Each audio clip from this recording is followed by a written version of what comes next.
नमो नमः। मैं आज आपको 12वीं कक्षा के संस्कृत किताब भास्वती के प्रथम पाठ अनुशासनम को पढ़ाऊँगा। मैं इसके लिए 2 वीडियो बनाऊँगा। पहले मैं पाठ को समझाऊँगा और दूसरे मैं क्वेश्चन आंसर भी बताऊँगा। तो अब हम इस गद्यांश को पढ़ते हैं। वेदम अनुच्य आचार्यः अंतेवासिनम अनुशास्ति। इस लाइन को मैं अलग अलग करके समझा रहा हूँ। वेदम अनुच्य, अनुच्य में अनुपसर्ग वच धातु ल्यप प्रत्यय है।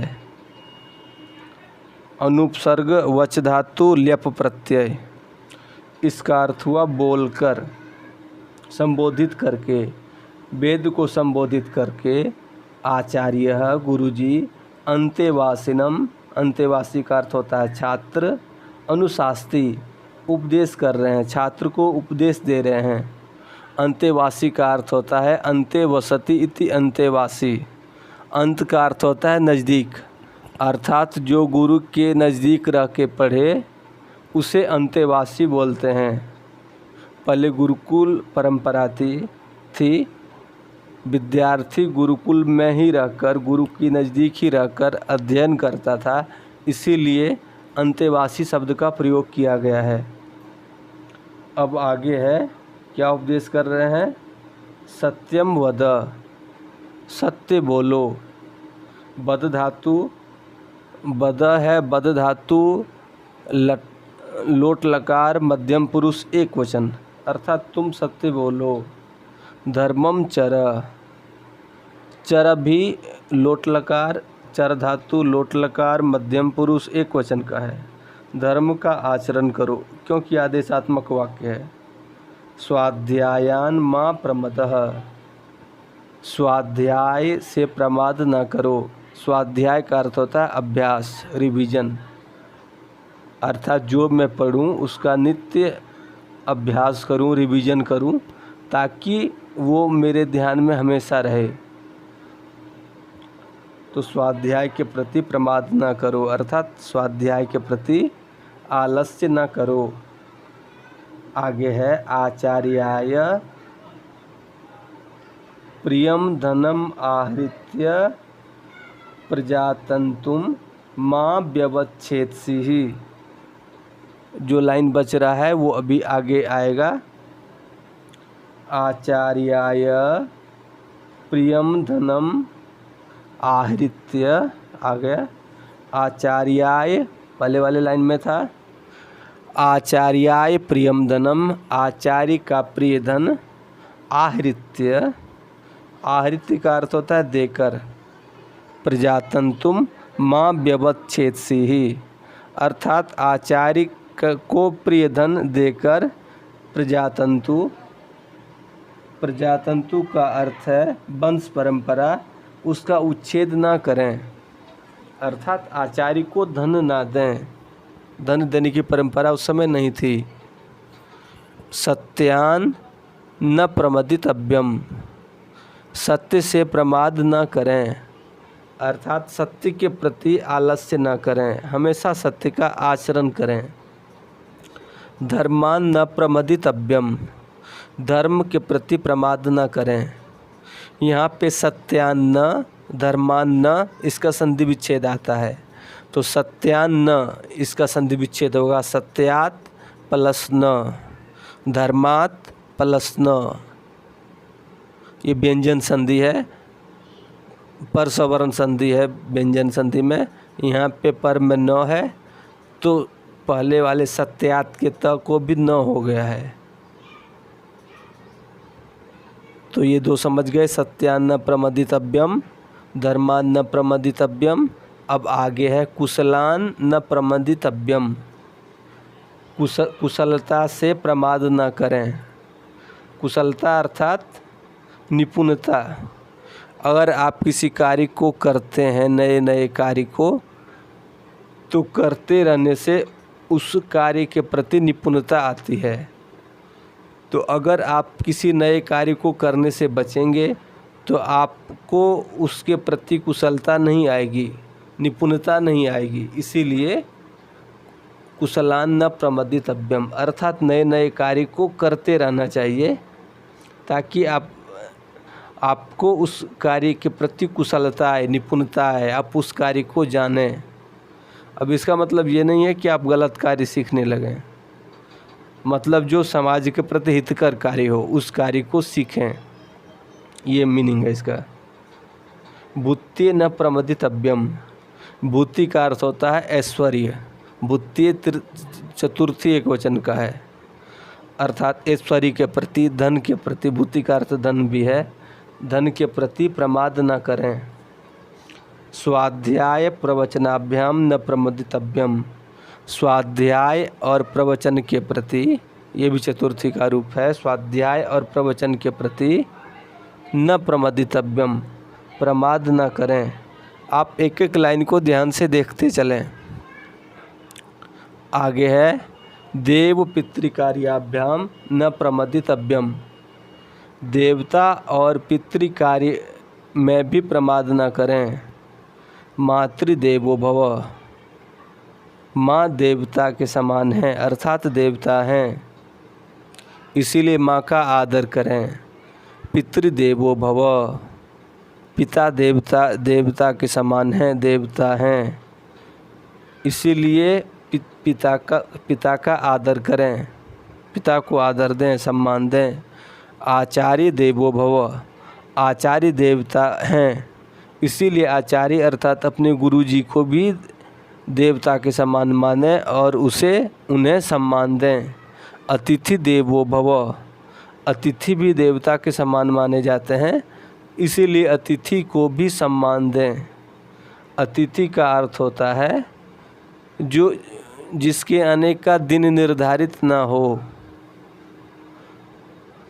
तो अतिथि का यहाँ पर ये मीनिंग है। तो अतिथि में जो गरीब लोग आ जाते हैं भिक्षा मांगने के लिए, उन्हें भी अतिथि से गिनती किया गया है। तो अतिथि देवो भव, अतिथि देवता के समान होते हैं। फिर आगे है